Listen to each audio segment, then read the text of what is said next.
Uma boa noite, que o Mestre Jesus nos abençoe, nos ilumine e que possamos, neste momento, nesta hora de estudo, de reflexão e de prece, possamos escolher para a nossa edificação o de que mais necessitamos na vida, que é compreender a vida para viver corretamente. Dando início aos trabalhos, vamos acompanhar a leitura da página preparatória, leitura que vai ser feita pela nossa irmã Neuzinha. Boa noite a todos. Com discernimento, não só os espinhos, mas as rosas também. Não só pedregulhos, também a estrada.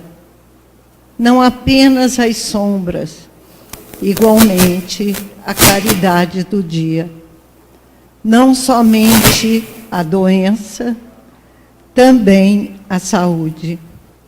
O espinho que fere defende a rosa. Os pedregulhos dilaceram os pés, porém são parte da segurança da estrada. As sombras amedrontam, todavia facultam os recursos para o repouso.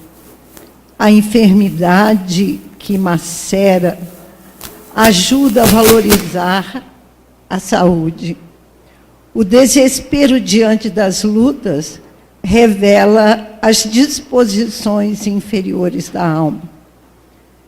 Sofrimento, em geral, significa desgaste para mudança, convite para o progresso. Quando a vida te chamar para os testemunhos, não desprezes as abençoadas oportunidades da superação de ti mesmo. Na jornada de Jesus, não faltaram espinhos, pedregulhos, sombras e moléstias da inveja. Ele, porém, prosseguiu vitorioso para legar-nos a lição da resistência contra o mal. Joana de Ângeles, médium de Valdo Franco, do livro Florações Evangélicas.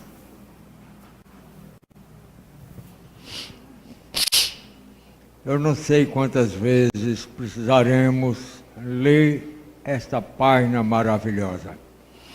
É uma das mais belas lições de vida, das muitas que nós temos divulgado. Belíssima. Concorda, professora Delza? É belíssima. Lindíssima, profunda, sábia, uma grande orientação para a vida, para entendermos a vida e para vivermos melhor. Vamos fazer a prece inicial, acompanhando a nossa irmã Zilda. Boa noite a todos. Eu os convido a respirar profundamente e expirar, acomodando-se em suas cadeiras, acerenando o cérebro das preocupações que ficaram lá fora. E vamos agradecer ao nosso amado Mestre Jesus pela oportunidade do dia, pela possibilidade de nos encontrarmos aqui nesse instante, aonde tantos irmãos nossos trabalharam incessantemente desde o alvorecer, para que aqui estivéssemos amparados pela misericórdia divina. E olhando nos olhos de Jesus, que nesse instante se encontra entre nós, vamos dizer: querido irmão, tão gratos somos a Ti pelo amparo, pelo amor, pela misericórdia que tem com todos nós, irmãos Teus pequeninos e sedentos de conhecimentos, de aprendizagem nessa escala da vida. Que a tua luz, que o teu amor não nos deixe fraquejar. Querido amigo, que na noite de hoje ilumine a nossa querida irmã Delza, para que todas as palavras por ela proferidas nos toquem fundo, nos libertando da nossa ignorância espiritual. Que tenhamos com os corações abertos, Senhor, para o aprendizado dessa noite. E aqui lembrando dos nossos irmãos pequeninos, que de sorte sofreram o desencarne de uma forma tão brusca. Essas crianças que vimos serem arrancadas do seio da vida de forma tão violenta. Que a tua mãe, Senhor, Maria Santíssima, as acolha e as recebam na glória eterna. Lembramos também do nosso irmão Divanildo, do nosso irmão Dema, que ele esteja na presença do Mestre Jesus, acolhido e amparado pela espiritualidade amiga. E nos sintamos, meus irmãos, como as rosas desta mensagem, que apesar dos espinhos, possamos alcançar o topo, pois é lá que estaremos na presença do Pai, desabrochando para a vida maior, seguindo o Mestre, com todos os ensinamentos que Ele veio nos trazer. Que essas presenças amigas nos fortaleçam e permaneçam conosco, agora e sempre. Que assim seja.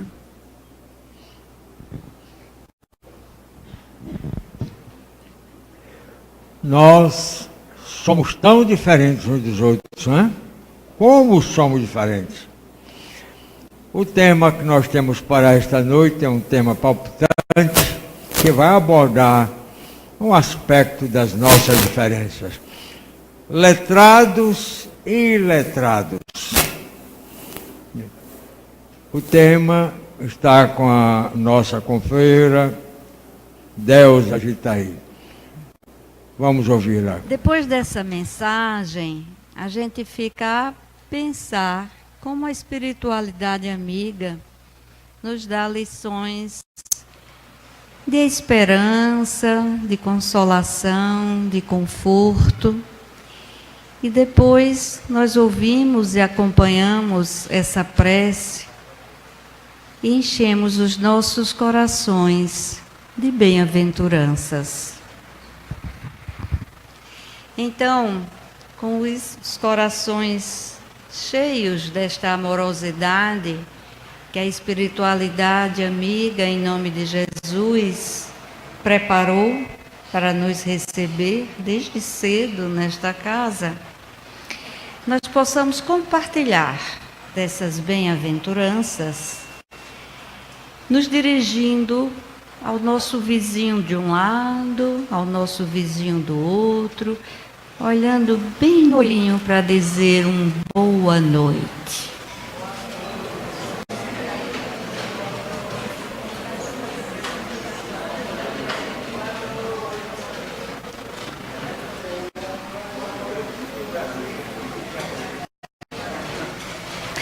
Então nós compartilhamos bem-aventuranças, bons pensamentos, uma bonita mensagem, não é uma boa noite social, é do coração. E aí, que a gente possa levar essas bem-aventuranças, essas luzes, para os nossos lares. E iluminemos todos os recantos do nosso lar, mas, sobretudo, iluminemos os corações e as mentes daqueles que nos aguardam. O nosso tema de hoje, letrados e iletrados, nossos irmãos. Como nasceu esse tema? De que forma esse tema veio a nos trazer reflexões que eu divido com todos vocês nesse momento? Na realidade, nós damos assistência aqui um grupo do William Crookes, ao albergue noturno Paulo Apóstolo.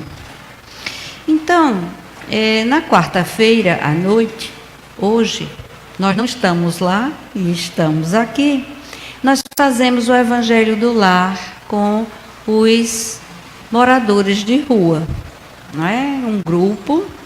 E naquele dia, começo do ano, um dos moradores, então a gente faz o Evangelho do Lar como se faz o Evangelho do Lar, né? Fazendo a leitura inicial, a leitura do Evangelho, comentando, e lá para as tantas, então todos comentam também, é um momento muito rico, porque eles trazem experiências dele, da vida, os motivos, inclusive, porque estão nesse momento morando na rua, ou passando um tempo na rua. E um deles fez essa pergunta: como é que uma pessoa como eu, que não tem leitura, pode aprender o Espiritismo? E a gente ficou pensando nisso. Falamos, discutimos, conversamos, mas ficamos discutindo, pensando nisso, refletindo. É uma pergunta muito importante.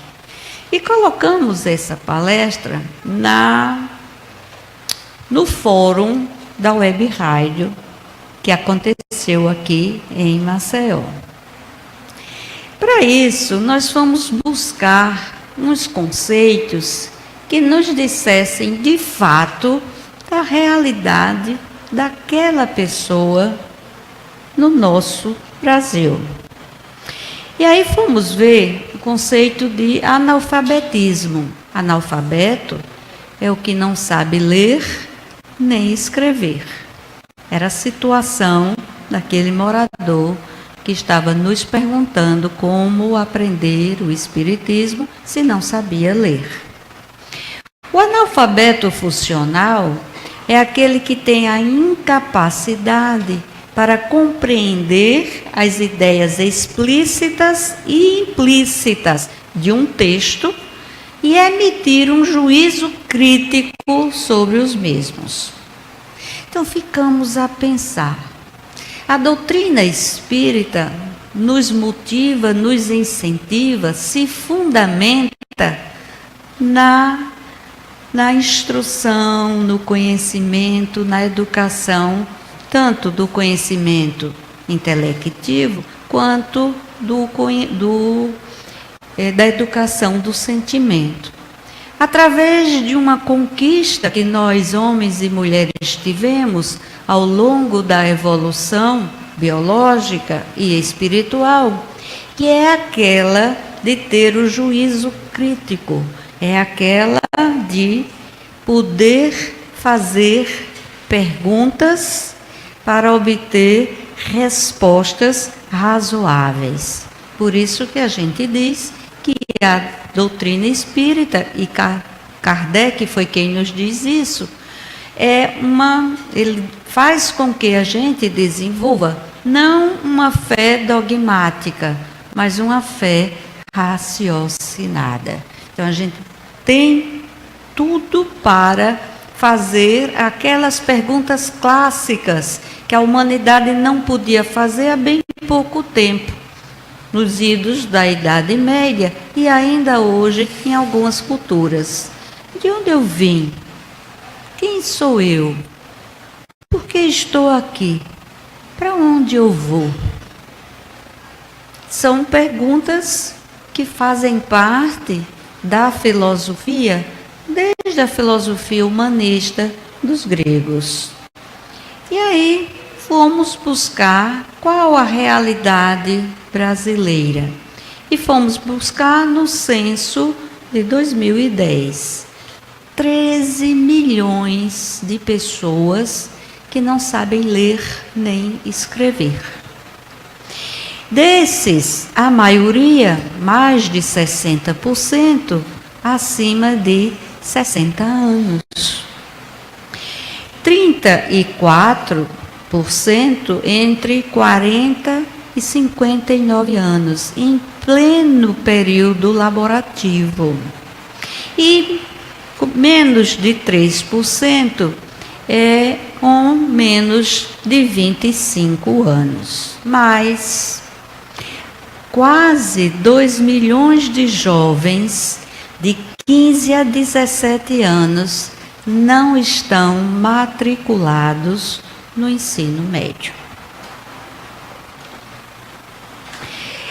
Então, aí vem o Anuário Brasileiro da Educação Básica do ano passado, 2017, e nos diz que em leitura, cerca da metade dos estudantes do país, portanto, 51%, ainda não alcançou o nível 2 de proficiência. Qual é o nível 2? É aquele que remete ao analfabetismo funcional. É aquele que apenas localizam informações independentes, enunciadas de maneira explícita.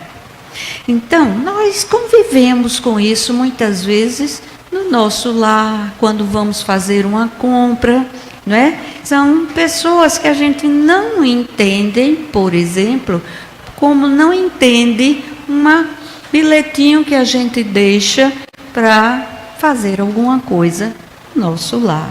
Ou quando a gente está fazendo uma compra e não entende que dá um troco, favorecendo que o troco seja mais fácil, a pessoa não tem condições de fazer de aproveitar dessa facilidade, né?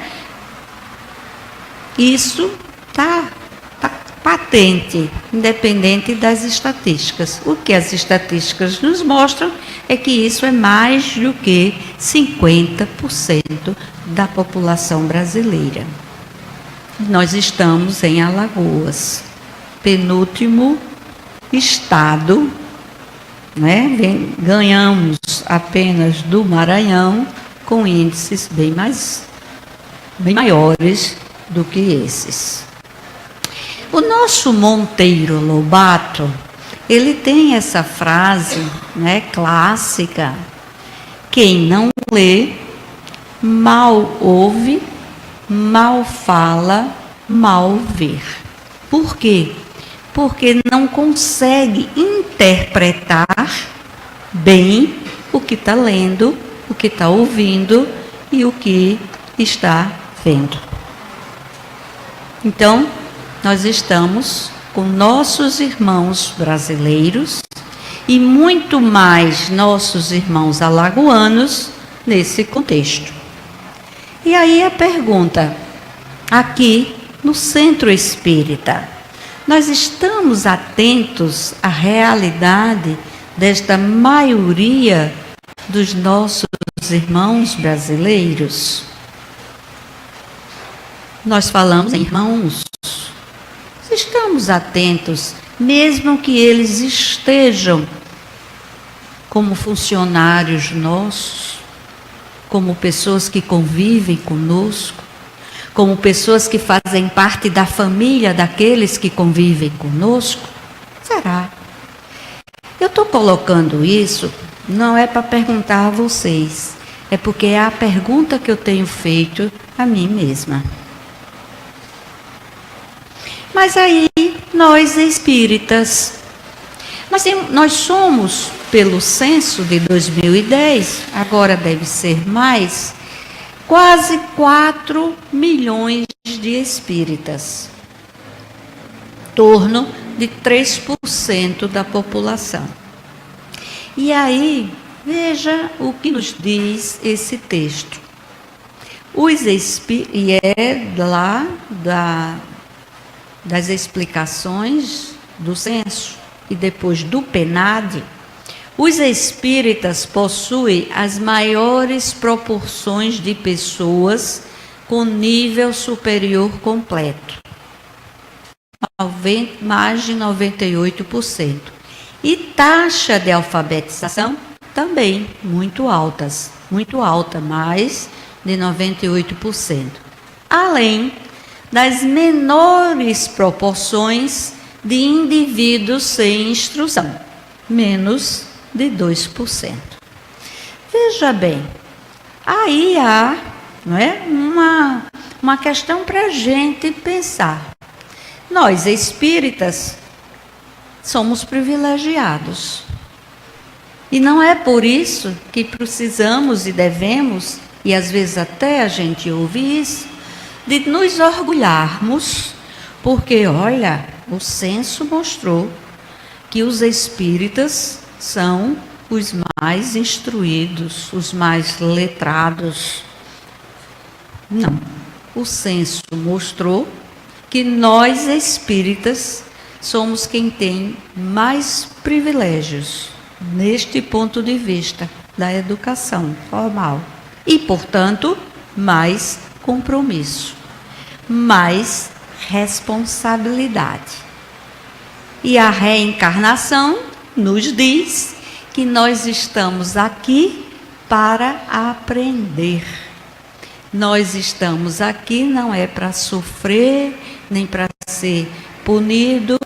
Esses nossos irmãos iletrados, não é porque eles têm um karma a cumprir.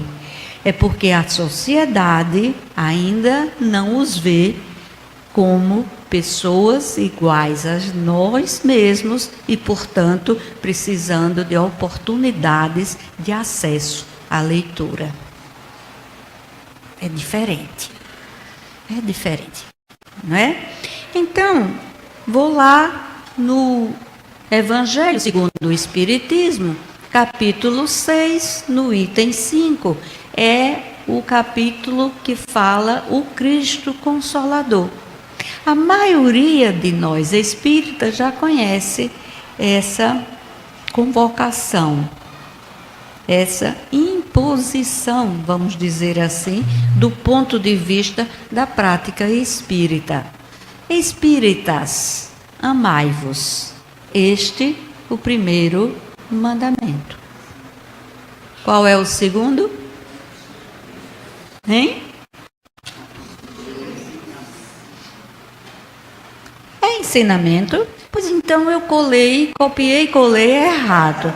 Então, mudem, viu, minha gente? Espírita, amai-vos. Este, o primeiro ensinamento. Né? A gente precisa, mandamento, lá vou eu atrás, né? Muito obrigada, viu?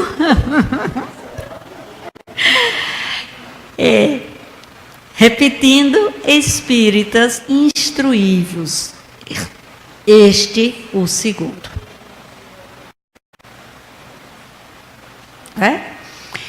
E aí, a nossa reflexão. Nós conciliamos essas duas realidades ou as conciliamos somente entre nós?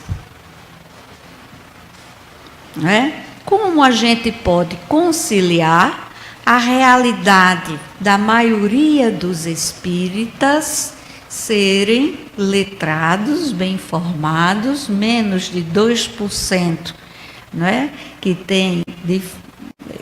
está na classe dos analfabetos, com a grande maioria que é iletrada. E o convite é: amai e instruir. Instruí-vos, tá certo, mas a gente não pode imaginar que o amar não inclui o instruir ao irmão. Posso estar errada, mas é a lógica do meu raciocínio. Não estou dizendo que é para ser assim. Então a gente pensa, não é, nos letrados e iletrados, nossos irmãos. Como a doutrina é tão importante para a gente, como ela nos trouxe, nos descortinou uma realidade que nos consola, como ela traz para a gente a oportunidade e as possibilidades de entender o outro com quem a gente convive como nosso professor, nos ensinando a desenvolver a tolerância, o respeito, a fraternidade, tanto quanto nós somos os professores daqueles com quem convivemos, porque todos somos muito diferentes e temos boas qualidades e outras nem tão boas, não é?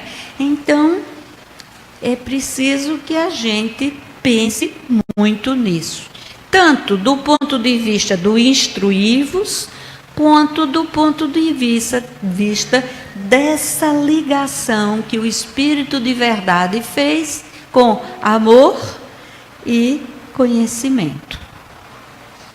Bom, aqui eu dou uma paradinha e posso fazer uma reflexão alta, que é um convite à reflexão de todos vocês também. Se há o convite, o segundo ensinamento é instruí-vos, e se essa instrução é a instrução dentro da doutrina espírita, portanto, conhecer a doutrina espírita, o quanto a gente está se dedicando a isso. E quando eu falo assim, se dedicando a isso, é lendo, estudando, refletindo, utilizando a fé raciocinada, pelo menos nos 5 livros da codificação kardeciana. No livro dos Espíritos, no livro dos Médios, no Evangelho segundo o Espiritismo, na Gênese e no Céu e o Inferno. Porque está contida, a doutrina está contida nesses livros. E a leitura, a reflexão, o estudo desses livros nos dá, com certeza, mais e mais a possibilidade, as oportunidades para que a gente reflita no aprendizado do amor. Porque quando Jesus esteve aqui entre nós, ele disse, e agora parece que é verdade o que eu vou falar, que tudo se resumia ou se concretizava em amar a Deus sobre todas as coisas e ao próximo como a si mesmo. Portanto, tudo que a gente tem que aprender aqui, agora, nessa encarnação, é amar. É amar. Não é?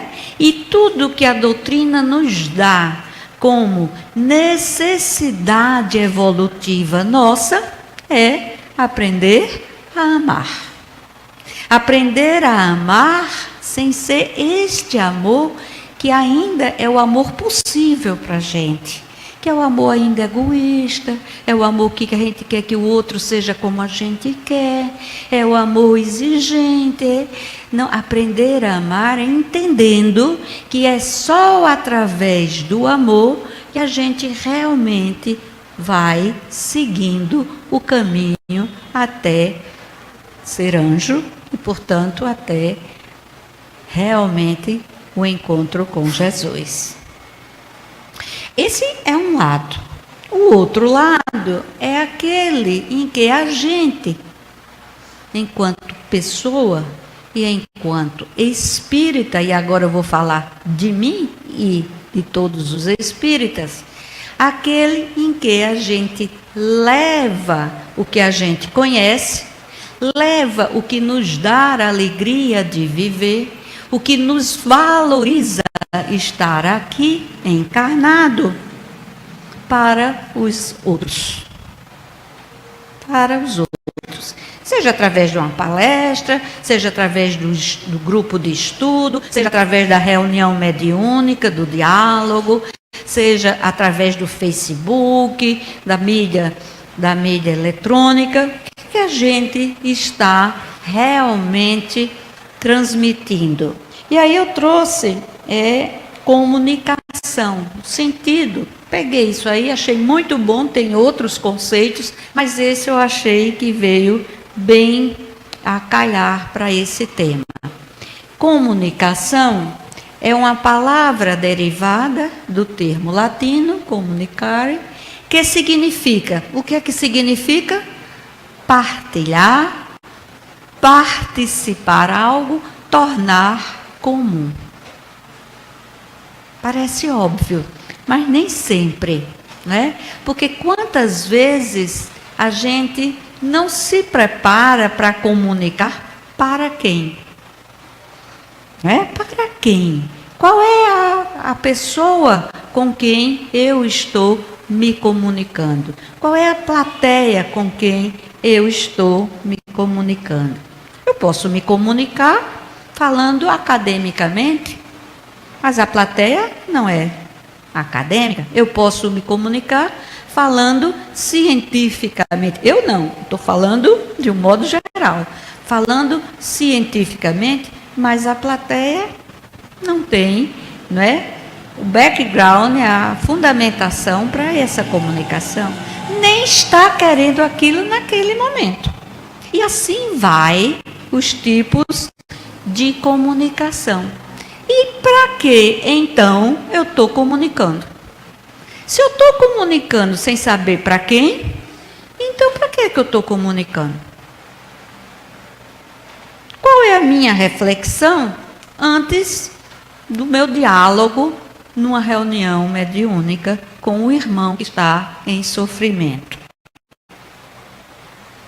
É doutrinação, quando ele nem se permite, muitas vezes, saber que está no plano espiritual, que quando encarnado, e Kardec disse que o espírito nada mais é que o homem que está do lado de lá, que quando encarnado abominava, era um ateu, e eu vou falar, mas você está assim porque você não acredita em Deus? Tchau e bênção. Não é por aí. Não é? Então, para que então? E aí, o que é que eu vou comunicar? O que é que eu vou comunicar? Me convidaram para fazer uma palestra do William Crookes, quarta-feira à noite, e eu vou comunicar o quê? Qual é a plateia do William Crookes? O que é que a gente pode conversar ali? E como? Aqui eu me limito, vocês que me conhecem de outras palestras, porque aqui a gente tem que ficar aqui, por conta do vídeo, né? Mas eu não faz parte da minha forma de me comunicar, ficar aqui paradinha falando para o público. A minha forma é caminhando entre as pessoas, olhinho no olho, né? Conversando, batendo. Agora aqui não, se eu fizer isso, uma vez eu fiz, o Márcio reclamou, porque aí não podia gravar, não foi? Né? Aí eu fico aqui, ó, bem, né, obediente ao Márcio, né? Mas não é bem assim que eu gosto, né? Mas vamos lá, né? Me interessa falar palavras difíceis para mostrar, se tivesse sapiência, me interessaria falar as explicações científicas sobre o Evangelho. O Evangelho é amor, o Evangelho é sentimento, o Evangelho é coisa que enche o peito de alegria. Falar apenas para os que conhecem o Espiritismo, aí a gente, né? E muitas vezes, como a gente não consegue acompanhar o que o outro está falando, a gente entra em outra sintonia. E nessa outra sintonia acaba dormindo. Acaba se desprendendo daquele assunto e muitas vezes a pessoa está falando e a gente está pensando o que é que vai fazer depois de ler. Não é verdade? Parece, não sei. Aí eu me lembro de Jesus. E eu acho a comunicação de Jesus, esse quadro, eu acho maravilhoso. Porque ele nos mostra Jesus entre os homens. Jesus falando, não é? assim no nivelamento. E aqui vem nossa Joana, que foi a lição de introdução, falando, Jesus alterou completamente a filosofia existencial então vigente na sua pátria e abriu as fronteiras da esperança de felicidade para as criaturas de todos os tempos futuros. Como é importante a palavra na comunicação. E se a gente pensar que nós humanos somos aqueles que podemos usar a palavra para essa comunicação, mais ainda é importante do que a gente vai falar. Então, eu trago o que eu enxergo em características da comunicação de Jesus. Nivelamento. Nivelamento. Todos nós estamos aqui para aprender com quem? Uns com os outros. Por mais que você cite o livro dos Espíritos, saiba tudo sobre qualquer livro, cita os versículos da Bíblia, uma coisa é isso, outra coisa é você viver essa experiência e ser referência em relação a isso. A contextualização, né? Jesus é Jesus sentado ali, fazendo a refeição com aqueles homens. Se são os apóstolos dele, aí são homens que ele já sabia que iria, inclusive, negá-lo quando chamados à prova. E aí ele contextualizava, ele pegava as experiências da vivência daquele povo, transformava em parábolas para que eles entendessem. Para que eles, e aquilo que ele sabia que naquela época não seria entendido, ele aí promete o Consolador prometido, e está aí o Consolador prometido, bastante analisado nesse capítulo do Evangelho segundo o Espiritismo, que é a doutrina espírita, que vem esclarecer aquilo que ele não podia esclarecer ainda naquela época. A simplicidade. A simplicidade, nem precisa eu falar, né? Está aí nesse quadro com as crianças, amanhã é dia das crianças, né? A simplicidade da sua fala e o envolvimento. Envolver-se, emocionar-se, fazer com que o outro reflita tanto quanto a gente nesse sentido. E aí, não é só assim, quando está o palestrante e quando está a plateia. É todos os momentos da nossa vida. Em todos os momentos da nossa vida, que a gente possa perceber se na nossa comunicação com o outro, a gente está pelo menos com essas 4 características: nivelamento, contextualização, simplicidade e envolvimento. Porque o abraço físico é maravilhoso, mas o abraço espiritual, do olhar, do dar importância ao outro, do criar uma psicosfera de amorosidade, isso é com que permite que a comunicação se dê realmente. Enfim, João 15:15, nos lembrando o que Jesus nos disse.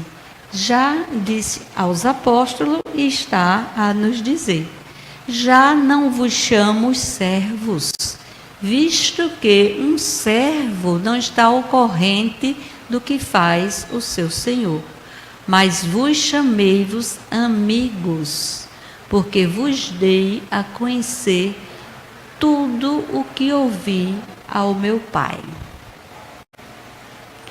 Então, Jesus, que era Jesus, ele não se colocou na posição de que o outro seja seu servo. Ao contrário, ele veio e nos disse que ele era o servo.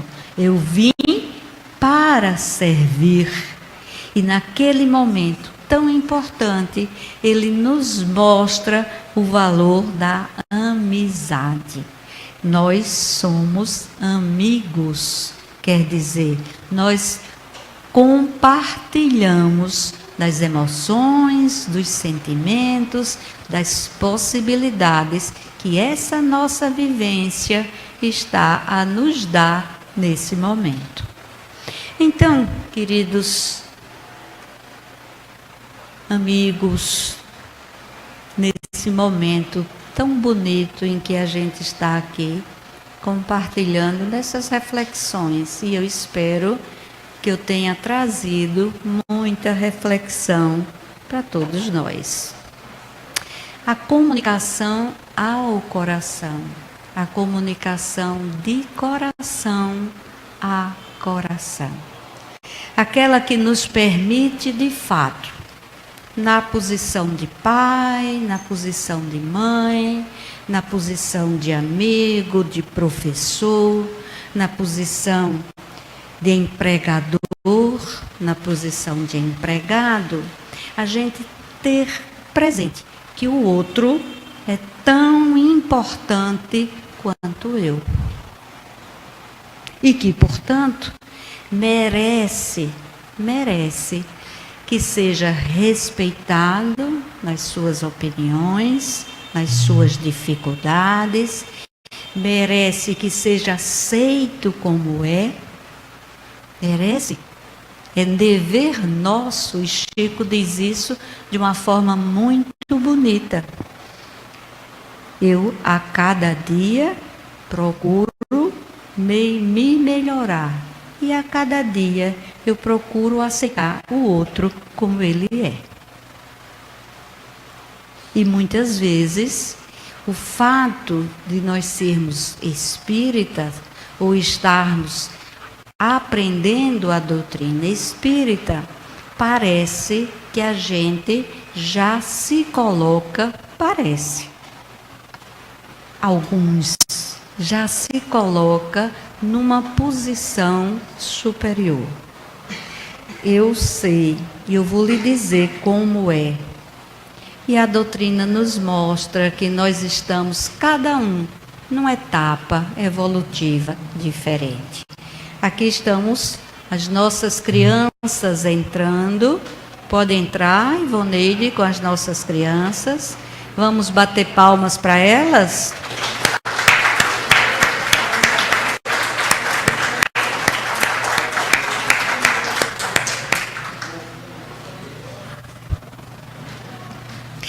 Jesus disse: vinde a mim as criancinhas, né? Essas criancinhas com certeza vão nos trazer um momento de muita paz, de muita confiança e de se lembrar que elas devem ser respeitadas tanto quanto quaisquer outras pessoas. Muito obrigada. Boa noite a todos. As crianças vão se apresentar em virtude do dia que amanhã é o dia delas, né? Então estamos aqui com muita alegria. A Neide, que é que fica com as crianças menores, né? Ensaiou com elas, estão assim como profissionais mesmo, né? E eu e o Joaquim estamos aí dando o apoio, né? Então vamos passar a palavra para a Neide. A música que eles ensaiaram, eu não sei se vocês já escutaram eles cantando em casa, que já tem um tempo que eu venho ensaiando com eles. Inclusive, eles vão levar para casa um CD, tá certo? Que tem essa música e outras músicas, que são músicas espíritas, para criança e adolescentes, né? Foi a sugestão da minha mãe, né? Da minha mãe Delza, né? Que deu essa sugestão em uma das apresentações que a gente fez aqui. E como tudo que é bom a gente acolhe e coloca em prática, né? Então nós fizemos isso. Então as crianças vão cantar uma música de um grupo chamado Girassol, certo? E o nome da música é, como é o nome da música? Vamos? brilhar. Muito bem. Vamos lá, tio Robério.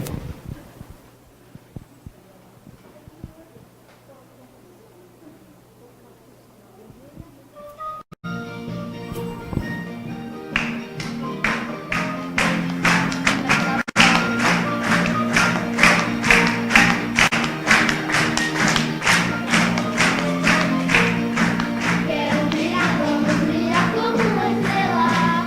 Jesus disse, faz todos brilhar. Eu sou você, eu sou da terra. Cheio de amor, vamos nos regenerar. Quero brilhar como uma estrela. Jesus disse, faz todos brilhar. Eu sou você, eu sou da terra. Cheio de amor, vamos nos regenerar. Vencer as provas e fortalecer. O Evangelho me ensina a viver. Antes do passo da reencarnação. Vamos viva, viva, viva. Pra Jesus o nosso irmão. Quero brilhar, vamos brilhar como uma estrela. Jesus disse, faz todos brilhar. Eu sou você, eu sou da terra. Cheio de amor, vamos nos regenerar.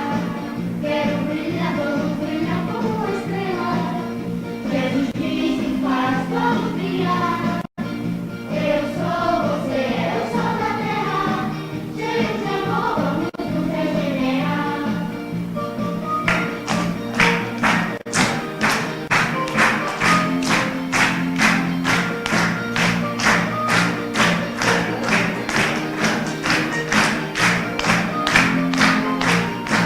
Vencer as provas e fortalecer. O Evangelho me ensina a viver. Antes do passo da reencarnação. Vamos viva, viva, viva. Pra Jesus o nosso irmão. Quero brilhar, vamos brilhar como uma estrela. Jesus disse, faz todos brilhar. Eu sou você, eu sou da terra. Cheio de amor, vamos nos regenerar. Quero brilhar, vamos brilhar como uma estrela. Jesus disse, faz todos brilhar. Eu sou você, eu sou da terra. Cheio de amor, vamos nos regenerar.